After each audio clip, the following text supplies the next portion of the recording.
Okay, rather than waiting for a couple of truants, I'll start again on the second half of this Cook's tour of the salient landscape of Islam. I've told you about the 5 pillars, but the outward aspects of the religion of Islam, this first level of the 3 that are mentioned in the Hadith of Gabriel, are not confined by any means to these 5 pillars. They overflow famously into every other dimension of the believer's life. One of the great cliches about Islam is that it governs not just one's devotional life or one's moral life, but in fact seeks to influence and guide every other aspect of human existence, individual and collective. Now, in a sense, this totalizing aspect of Islam might seem a little odd or paradoxical. I mentioned earlier that Islam does not believe in original sin. In fact, it takes a fairly optimistic view of human nature and of the human capacity to discern right from wrong without too much external assistance.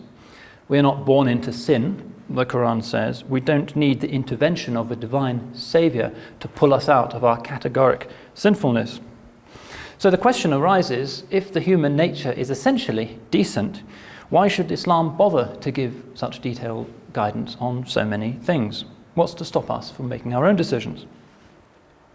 Well, the answer is actually quite an important one.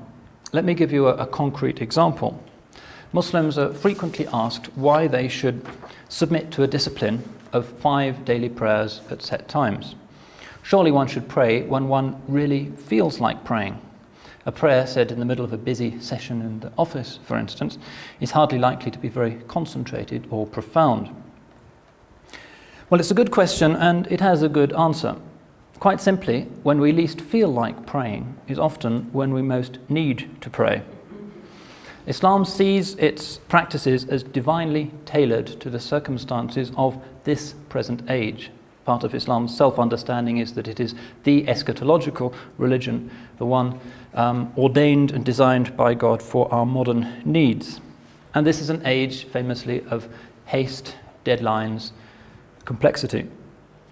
So to leave something so important as prayer to the end of the day, when one has done everything else, or to attend a place of worship only once or twice a week, is, in the Muslim view, simply not enough to keep the soul on God's frequency. We need reminding, and we need reminding constantly. The reminders don't need to be long. The prayer, as I said, takes perhaps 5 to 10 minutes. In fact, Islam's philosophy seems to be that regular snacks are better than occasional square meals. And in the light of our generation's steadily deteriorating attention span, I think there's probably a lot of wisdom in that. Everything else in Islam's pattern of practice can be seen with the same insight. We need to be reminded, and we need to be reminded all the time. In fact, it's said that the Arabic word for man, insan, is connected etymologically to the word for forgetfulness, which is nisyan. That's what we do, we forget. That's our defining characteristic.